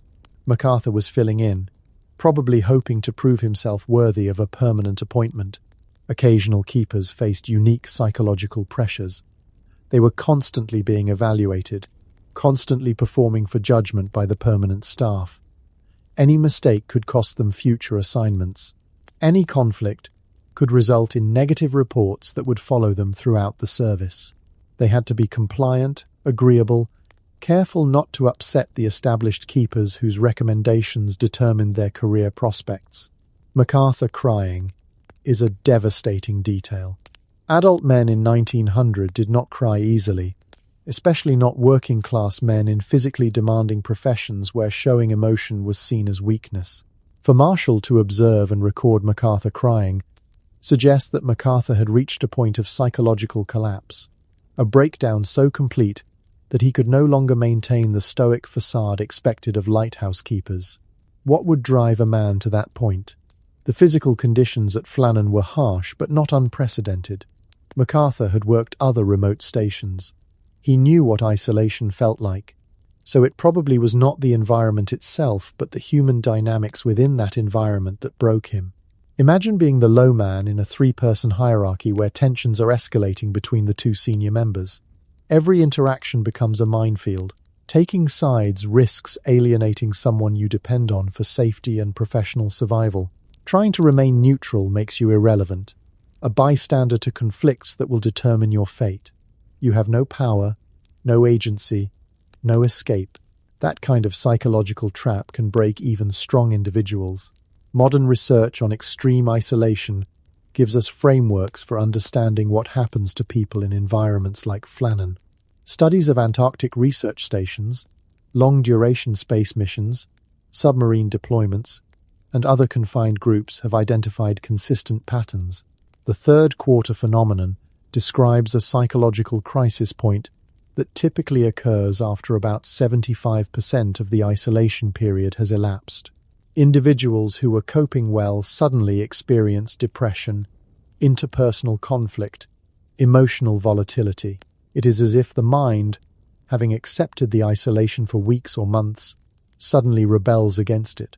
The end is theoretically in sight, but still feels impossibly distant. The December rotation at Flannan would have put the keepers right in that third quarter window. They had been on station for 3 weeks. One more week until the relief ship would bring them home. But that final week, when the finish line is visible but not yet reached, is often when psychological defenses collapse. Sleep deprivation compounds everything. Lighthouse work required night watches, disrupting natural circadian rhythms. In December at that latitude, darkness dominated. Only about 6 hours of weak daylight separated 18 hours of night. Human beings are not designed for that kind of light-dark ratio. It disrupts hormone production, mood regulation, cognitive function. People become irritable, paranoid, depressed without understanding why. And then there is the social dynamic of 3. Research consistently shows that 3-person groups are psychologically unstable. 2 people can form a stable dyad. 4 or more people can form complex networks with multiple relationship permutations. But 3 inevitably creates 2 against 1 dynamics. Alliances form. Someone gets excluded. The excluded person feels isolated within an already isolated environment, creating compound isolation that can be psychologically devastating.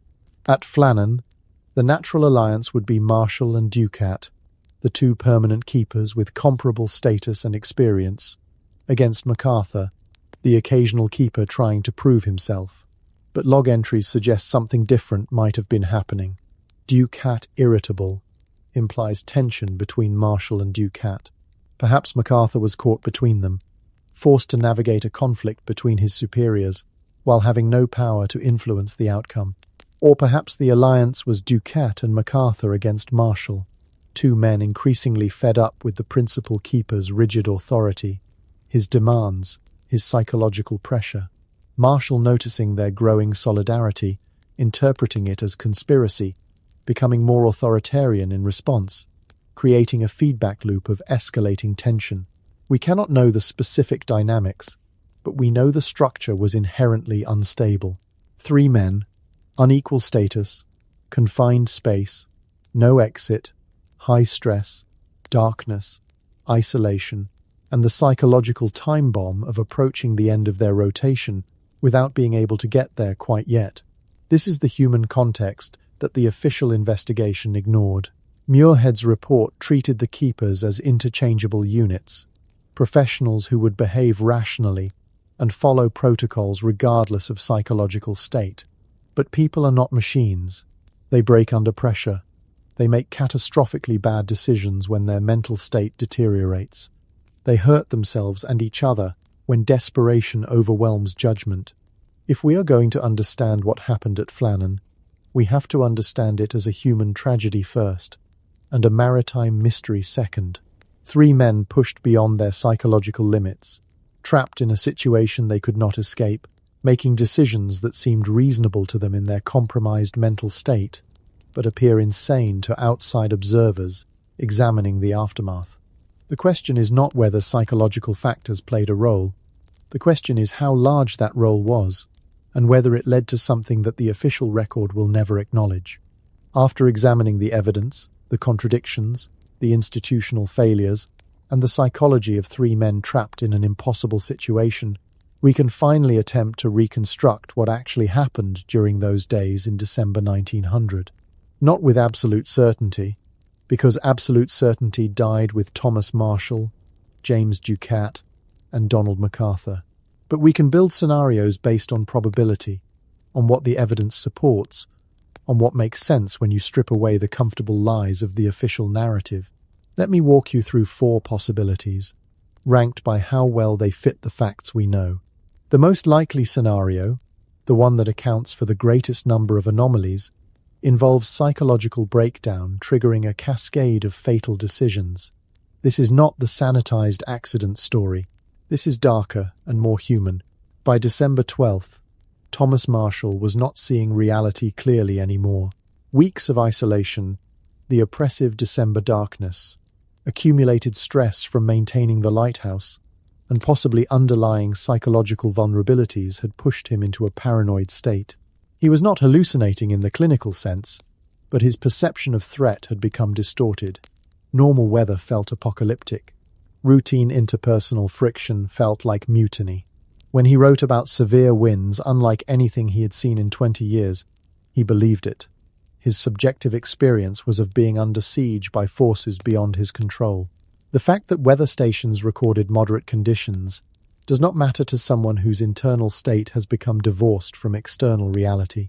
Marshall was experiencing a psychological storm, and he recorded it as if it were meteorological.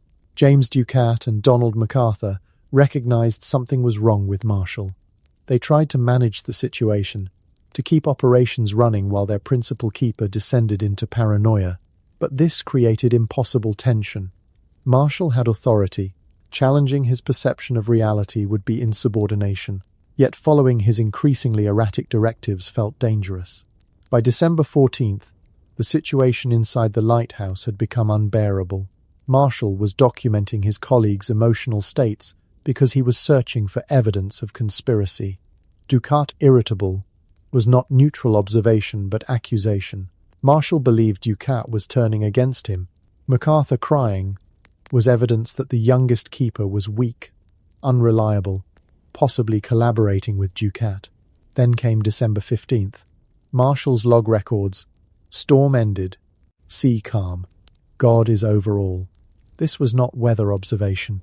This was Marshall declaring that the crisis, the psychological crisis he had been experiencing, had reached resolution. He had restored order. He had reasserted control. God, the ultimate authority, was on his side.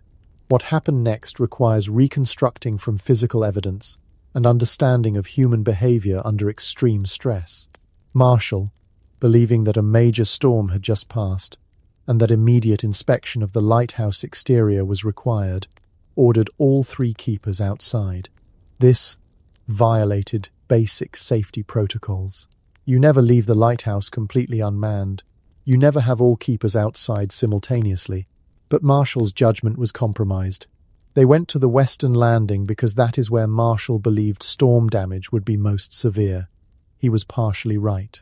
That side of the island did show signs of rough weather, though nothing like the apocalypse he had described in his log. But here is the crucial detail. MacArthur did not grab his oilskin. Why not? Because the weather was actually relatively calm. Looking outside, seeing moderate conditions despite Marshall's insistence they had just survived a catastrophic storm, MacArthur made a quick calculation. Marshall was clearly unstable. Contradicting him further would be dangerous. But it was not actually cold enough or wet enough to require heavy waterproof gear for a brief exterior inspection. So MacArthur left his oilskin on the hook and followed Marshall and Ducat outside. At the western landing, disaster struck, but not the disaster the official report describes. There was no rogue wave. There was human error amplified by psychological impairment and bad luck. Marshall, still convinced they had just weathered an unprecedented storm, was checking equipment and structures with the intensity of someone looking for validation of his beliefs. Ducat and MacArthur were trying to complete the inspection quickly so they could get back inside, away from Marshall's increasingly erratic behavior. Someone, probably Marshall, moved too close to the edge. The rocks were slippery from sea spray. He lost his footing. Ducat reacted instinctively, reaching to grab Marshall. The sudden movement, the weight, the wet rocks. Both men went over the edge. MacArthur watched his colleagues fall.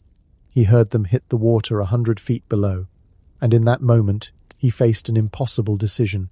He could climb down to try to help, but the descent was treacherous, and two men had just demonstrated how dangerous it was. He could run back to the lighthouse to get rope or other rescue equipment, but by the time he returned, anyone in that December water would be dead from hypothermia or drowned by the waves. Or he could accept that they were gone, and that he was now alone on a rock 20 miles from anywhere, with no way to call for help, and no ship due for another 11 days. MacArthur stood at that landing, probably for longer than he would later remember, trying to process what had just happened.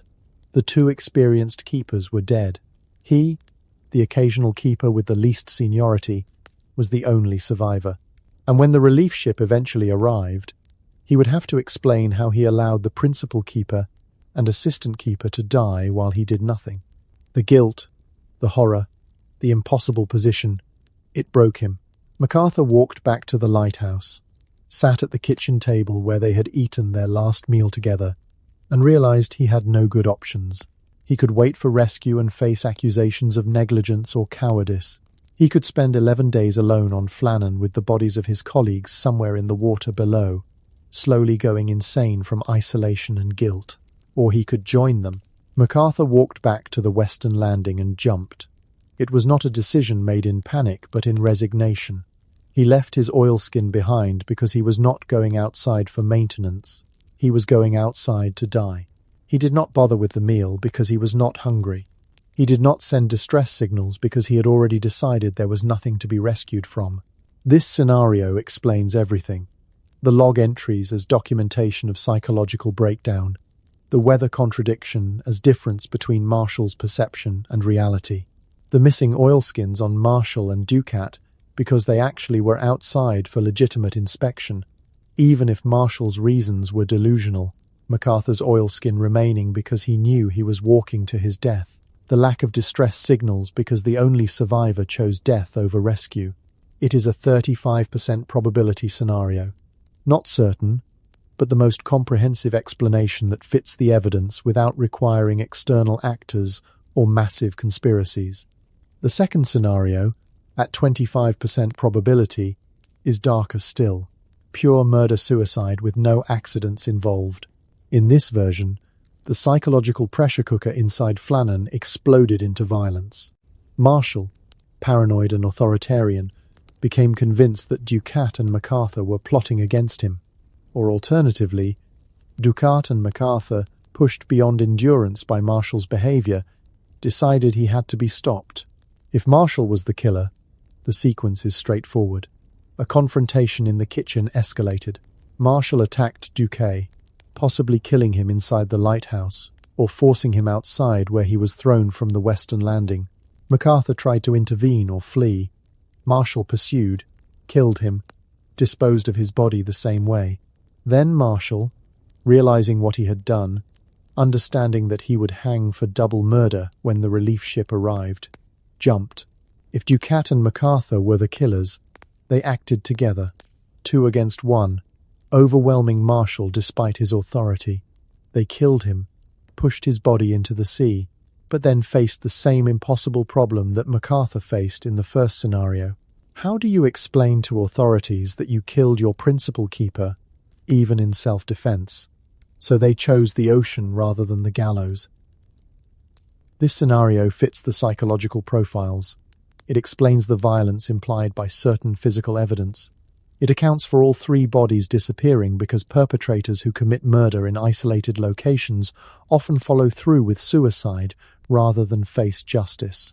But it requires assuming lethal violence occurred with no direct evidence of blood, struggle, or witnesses, which reduces its probability. The third scenario, at 20% probability, involves external criminal actors. Smugglers or other organized criminals landed at Flannan, encountered the keepers, and eliminated them to protect their operations. The logistics work. A small boat could reach Flannan using the sheltered eastern landing. 3 unarmed lighthouse keepers could be overpowered by armed criminals.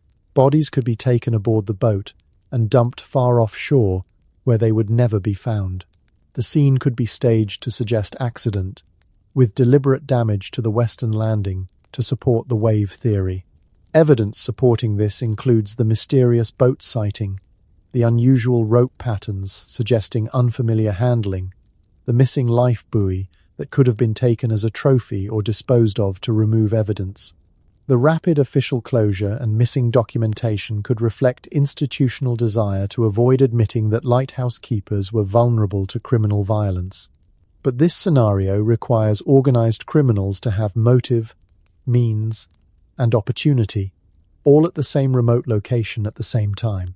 It requires them to be sophisticated enough to stage a convincing accident scene, and it provides no explanation for Marshall's psychological log entries unless those were fabricated, which adds another layer of conspiracy. Possible, but less probable than internal explanations.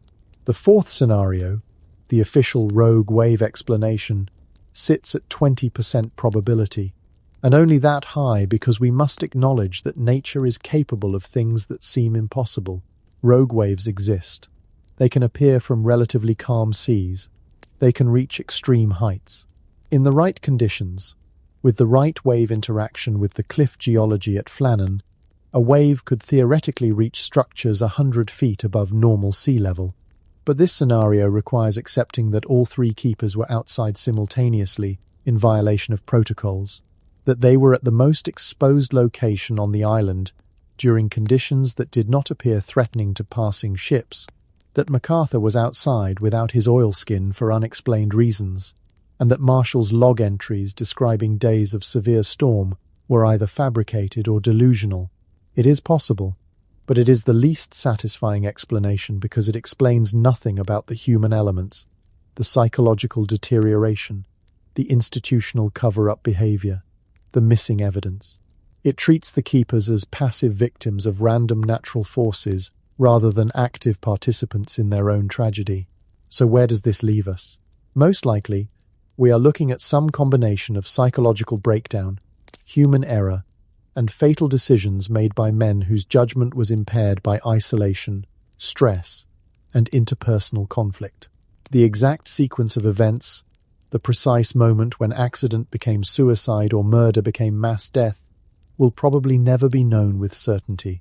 But what we can say with confidence is that the official explanation is inadequate. The wave theory ignores too much evidence, dismisses too many contradictions, and serves institutional interests better than it serves truth. Thomas Marshall, James Ducat, and Donald MacArthur died in circumstances that were far more complex, far more human, and far darker than a simple tragic accident.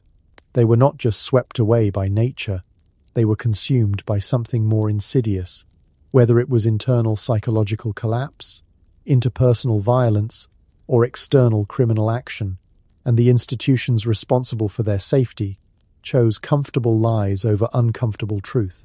Every famous mystery attracts supernatural explanations. The more inexplicable something seems, the more people reach for paranormal answers. Flannan has accumulated more than its share: ghost stories, sea monster theories, alien abduction claims, ancient curses. Before we close this investigation, we need to address these ideas, not to mock them, but to understand why they persist and whether any kernel of truth hides beneath the mythology. The supernatural connection to Flannan predates the disappearance by more than a millennium. The islands take their name from Saint Flannan, a 7th century Irish monk who supposedly established a chapel there during his missionary travels through the Hebrides. But before Flannan the Saint, the Gaelic-speaking peoples called these rocks something else: Na Ilianan Flannach, which some translators Islands of the Dead. Why that name? pre-Christian Celtic religion viewed certain geographical features as liminal spaces, threshold places between the human world and the other world. Islands, particularly remote, barren islands, were seen as closer to the realm of spirits and ancestors. They were places where the boundary between life and death, between material and spiritual, became thin and permeable. Archaeological surveys of the Flannan Isles have found no evidence of permanent habitation, but there are traces of human presence. Stone structures that might have been shelters, circular patterns that could be ritual sites, scattered artifacts suggesting people visited these islands for purposes beyond simple survival. What those purposes were, we can only speculate. But the combination of ancient naming conventions and scattered archaeological hints suggests these islands carried spiritual significance long before anyone built a lighthouse there. When construction began in 1895, local workers from the Hebrides initially refused the jobs. The project supervisors documented this resistance in their reports, attributing it to superstition and backward thinking. But several workers who eventually agreed to participate later reported experiences that unsettled them. Tools disappearing and reappearing in different locations, sounds like voices when no one else was present, overwhelming feelings of being watched from empty spaces. These reports appeared in local newspapers at the time, treated with amusement by mainland readers but taken seriously by Hebridean communities. After the lighthouse became operational, several keepers requested transfers away from Flannan, citing discomfort with the location. Though whether this discomfort was supernatural or simply the harsh isolation is debatable. After December 1900, the supernatural narrative intensified. Throughout the decades when Flannan remained a manned lighthouse, keepers reported unusual experiences. A 1923 incident involved a keeper who claimed to see figures moving on the rocks at night, human-shaped but not quite human in their movements. He watched them for several minutes before they vanished. His colleagues saw nothing. In the 1950s, another keeper reported hearing what sounded like three men talking somewhere outside the lighthouse, clear enough that he went to investigate, assuming a boat had landed unexpectedly. He found no one. The voices stopped the moment he stepped outside. Over the following weeks, he heard the same voices multiple times, always when he was alone, always ceasing when he tried to locate the source. These accounts are psychologically fascinating. Notice the pattern. Individual experiences, not shared group sightings. Phenomena that occur to isolated individuals under stress. The human brain, deprived of normal social stimulation and sensory input, begins creating its own stimulation. Auditory hallucinations are particularly common in isolation. The brain expects to hear human voices, human activity. When it does not, it sometimes manufactures them. The figures on the rocks sighting is consistent with pareidolia, the psychological phenomenon where we perceive meaningful patterns in random stimuli. In low light, with waves creating movement and shadows, rocks and sea spray can absolutely appear to take humanoid form.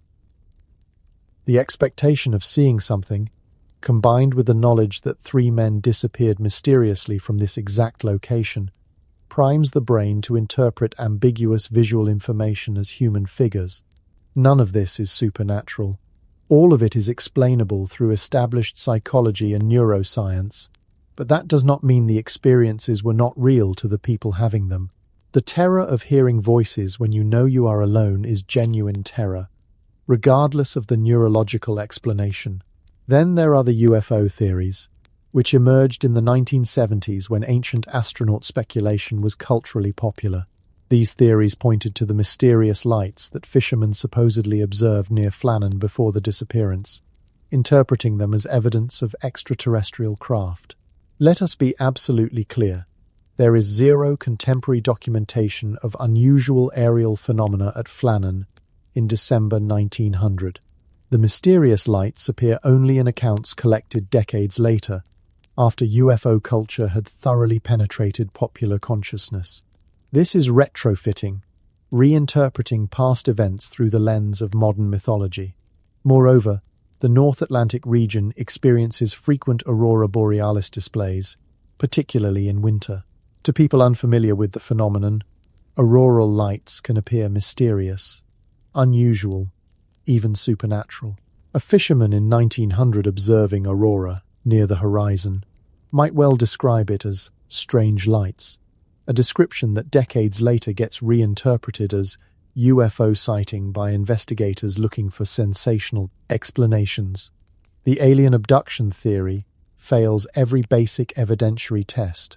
No physical traces, no radiation, no unusual materials, no contemporary witnesses describing craft or non-human entities. It is pure speculation built on creative interpretation of ambiguous historical accounts. Sea monsters fare no better. Yes, the waters around Scotland harbour large marine life. Yes, the ocean contains species we have not fully catalogued. But the idea that a creature large enough and aggressive enough to attack and kill 3 adult men on land, 100 feet above sea level, leaves no physical evidence whatsoever, strains credulity past the breaking point.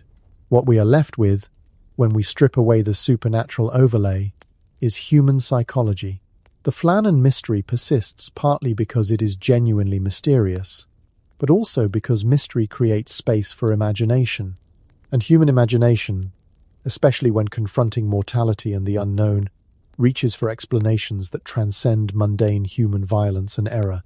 It is more comforting, in a strange way, to believe that 3 men were taken by forces beyond human comprehension than to accept they died through psychological breakdown, murder, or simple fatal mistakes. Supernatural explanations absolve everyone of responsibility. No one needs to be blamed if ghosts or aliens or sea monsters were responsible. But the evidence points firmly toward human causes and human failures. The supernatural narrative, however compelling, is a distraction from the real horror of what happened at Flannan. 3 men trapped in an impossible situation, failed by their own psychology or by violence from other humans, abandoned by institutions that should have protected them, and finally erased from history through a combination of cover-up and comfortable mythology. The ghosts of Flannan are not supernatural. They are the ghosts of truth suppressed, evidence destroyed, and uncomfortable questions never adequately answered. Technology has a way of resurrecting cold cases. DNA analysis solves murders decades after the bodies were buried. Satellite imaging reveals archaeological sites hidden for centuries. Digital restoration of damaged documents uncovers censored passages. The question is whether modern science can finally answer what happened at Flannan, or whether too much time has passed and too much evidence has been lost. In the 21st century, researchers have applied new tools to the old mystery, and what they have discovered is both illuminating and frustrating. Some findings confirm what we suspected. Others open new questions that investigators in 1900 could never have imagined asking. Start with meteorology. Weather modeling has advanced exponentially since the days when observations were recorded manually with barometers and wind gauges. Modern climatologists can now reconstruct historical weather patterns with remarkable precision using computer simulations that incorporate atmospheric physics, ocean current data, and geographical modeling. In 2017, a team from the University of Edinburgh's Meteorology Department ran simulations of North Atlantic weather patterns for December 1900. They used historical data from surviving weather stations, ship logs, and barometric readings, feeding everything into models that can retroactively create hour-by-hour weather maps for specific locations. Their conclusion was unambiguous. Between December 12th and December 15th, the Flannan Isles experienced typical winter conditions for that latitude.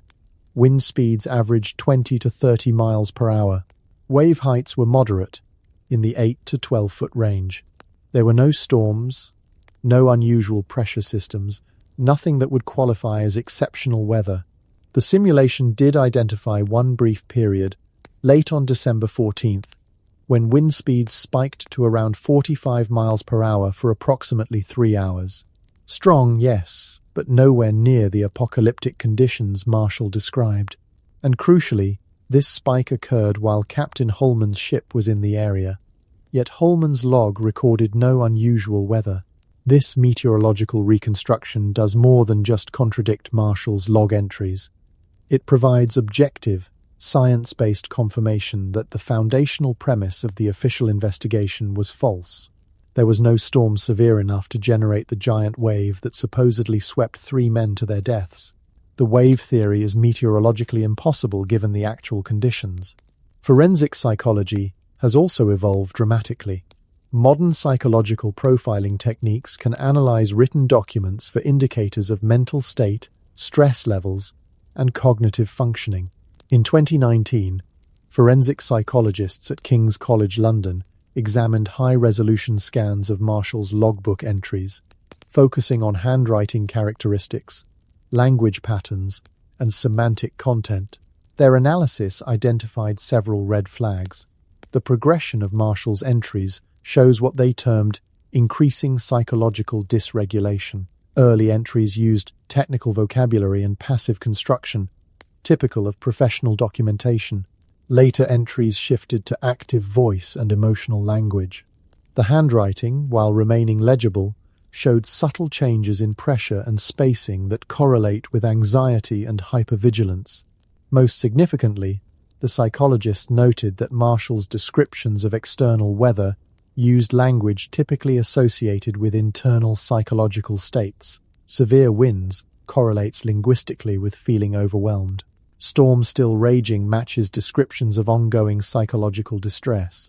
Storm ended, sea calm, mirrors the language of crisis resolution and emotional exhaustion. Their conclusion: Marshall's final log entries document a psychological crisis expressed through meteorological metaphor. Whether Marshall was consciously encoding his mental state or genuinely experiencing his internal turmoil as external storm is impossible to determine from text alone. But the analysis strongly supports the theory that Marshall's perception of reality had become distorted by December 15th. Maritime engineering has provided another perspective. In 2021, ocean dynamics specialists used computational fluid dynamics to model wave behavior around the Flannan Isles' unique geological features. They wanted to determine whether rogue waves could realistically reach the heights necessary to cause the damage observed at the Western Landing. Rogue waves are real phenomena, freak combinations of wave interference that can produce momentary peaks far higher than surrounding seas. Under the right conditions, they can appear with minimal warning. The modeling showed that waves reaching 80 to 90 feet are theoretically possible in the most extreme North Atlantic storms, and such waves hitting the cliff face could potentially send spray and debris up to 110 feet elevation. However, and this is critical, the conditions required to generate such waves did not exist in mid-December 1900. The modeling required sustained wind speeds above 60 miles per hour for at least 12 hours, combined with specific wave approach angles.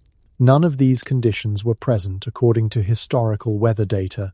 The engineers concluded that while extreme wave action could explain the physical damage at the Western Landing, it could not have occurred during the time frame when the keepers disappeared. This suggests either the damage was caused by normal winter weather accumulated over time rather than a single catastrophic event, or the damage was inflicted through human action, possibly deliberately to support the accident narrative. DNA technology represents the most tantalizing possibility and the most bitter disappointment. If any physical remains of the 3 keepers were ever found, modern forensic DNA analysis could definitively identify them, potentially determine cause of death from skeletal trauma patterns, and even extract information about their physical condition in the final days through isotope analysis of bone and teeth. Search operations have been proposed multiple times. Ocean current modeling indicates where bodies entering the water at Flannan on December 15th would have drifted. Several promising search zones have been identified. Underwater survey technology using sonar and remotely operated vehicles could scan likely areas where remains might have settled on the ocean floor or been trapped in underwater formations. But these searches have never been funded. The cost is substantial, running into hundreds of thousands of pounds. The probability of finding anything after 124 years in cold North Atlantic waters, where marine life and currents would have scattered remains, is admittedly low, and perhaps most tellingly, neither the Scottish government nor the Northern Lighthouse Board has shown interest in supporting such efforts. Why not? If institutional leaders genuinely believed the official explanation, if they had nothing to hide, funding a search that might finally close the case with physical evidence would seem worth the investment. The fact that no such search has been authorized, despite repeated proposals from historians and forensic specialists, suggests someone prefers the ambiguity of unsolved mystery to the potential revelations of modern science. Digital archival work has produced mixed results. Researchers have digitized and analyzed thousands of pages of Lighthouse service records, board correspondence, government maritime documents, and newspaper archives from the relevant period. Pattern recognition algorithms have searched for connections, anomalies, and gaps in the documentation. This computational analysis confirmed what manual researchers suspected. There are systematic gaps in the Flannan documentation that do not appear in records for other lighthouse incidents from the same era. Correspondence that should exist based on standard bureaucratic procedures is missing. Witness statements that newspapers referenced were never officially filed. Reports that were cross-referenced in other documents have vanished from the archives. The algorithm identified these gaps not through what is present but through what is absent. It mapped the normal documentation density for lighthouse incidents and found that Flannan falls significantly below expected levels. This is not proof of deliberate destruction, but it is consistent with someone systematically removing materials that might complicate the official narrative. So what has modern technology actually revealed? It has confirmed the meteorological impossibility of the official explanation. It has provided psychological evidence supporting the mental breakdown theory. It has demonstrated that the physical evidence could have multiple explanations. And it has documented systematic gaps in the historical record that suggest information control. What technology has not done, and probably cannot do without physical remains, is definitively answer what happened. The tools exist. The scientific methods are sound. What is missing is institutional will to apply them and the physical evidence that would make such application conclusive. We are left with probability assessments rather than certainty, with scenarios ranked by likelihood rather than facts established beyond doubt.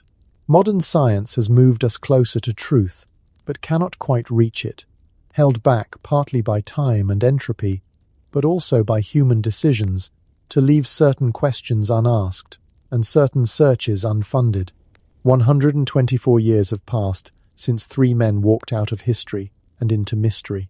The Flannan Isles lighthouse still stands, its light still turns, but no human hand tends it anymore. In 1971, the lighthouse was automated, the last keepers withdrawn, leaving only machines to do the work that once required men willing to endure months of isolation on a barren rock in the North Atlantic. The automation was not just about technological advancement, it was about ending an era when human beings were placed in situations that tested the absolute limits of psychological endurance. The Lighthouse service, after decades of incidents ranging from mental breakdowns to suspicious deaths, finally acknowledged what should have been obvious from the beginning. Some environments are simply incompatible with human well-being, no matter how professional or experienced the individuals involved. Flannan was not unique in producing tragedy. It was merely the most famous. Across the Scottish Islands, in lighthouses from Skerryvore to Muckleflugga, keepers experienced psychological crises, interpersonal violence, and unexplained incidents that official reports attributed to accidents or natural causes. The pattern was undeniable once you looked for it. Isolation plus confinement, plus hierarchy, plus no escape equals human disaster waiting to happen. In the aftermath of the Flannan incident, the Northern Lighthouse Board did implement changes, though not immediately, and never acknowledging they were responses to specific failures. Safety protocols were gradually tightened. The rule that at least one keeper must remain inside the lighthouse at all times became strictly enforced. Communication systems were improved, first with signal rockets, later with radio equipment that allowed keepers to call for emergency evacuation. Most significantly, psychological screening was introduced in the 1920s. Candidates for lighthouse positions underwent interviews designed to assess their mental stability their ability to handle isolation, their interpersonal skills. It was primitive by modern standards, barely more sophisticated than asking men if they thought they could handle being alone for weeks at a time. But it represented acknowledgement, however grudging, that not all failures were technical failures. Sometimes the equipment that broke was human. The legacy of Flannan extends beyond lighthouse operations into broader questions about how we treat people in extreme environments. Research stations in Antarctica now mandate psychological evaluation and support. Submarine crews receive extensive training in conflict resolution and stress management. Space agencies spend as much time preparing astronauts psychologically as they do training them technically. These modern practices exist partly because of incidents like Flannan, cautionary tales about what happens when institutions prioritize operational efficiency over human welfare, when warning signs are ignored until tragedy makes them impossible to dismiss. But there is another legacy, less tangible but perhaps more important. The Flannan mystery endures because it refuses to fit comfortably into any single explanation. It resists the human desire for closure, for neat narratives that tie up loose ends and allow us to file away tragedies as understood and resolved. This resistance is valuable. It reminds us that some questions do not have simple answers, that reality is often more complex and more disturbing than official explanations admit, that institutions have powerful incentives to obscure truth when truth threatens their interests. Every time someone encounters the Flannan story and recognizes that the official explanation does not fit the evidence, they learn a crucial lesson about critically examining authority, about questioning convenient narratives, about understanding that cover-ups need not involve shadowy conspiracies, but can emerge from ordinary institutional self-protection. The three men who disappeared deserve to be remembered not just as victims of mystery, but as individuals whose deaths revealed systematic failures. Thomas Marshall, for all his flaws and possible role in the tragedy, was a dedicated professional pushed beyond his psychological limits by a system that did not recognize those limits existed. James Ducat was a competent man trapped in an impossible situation with no good options.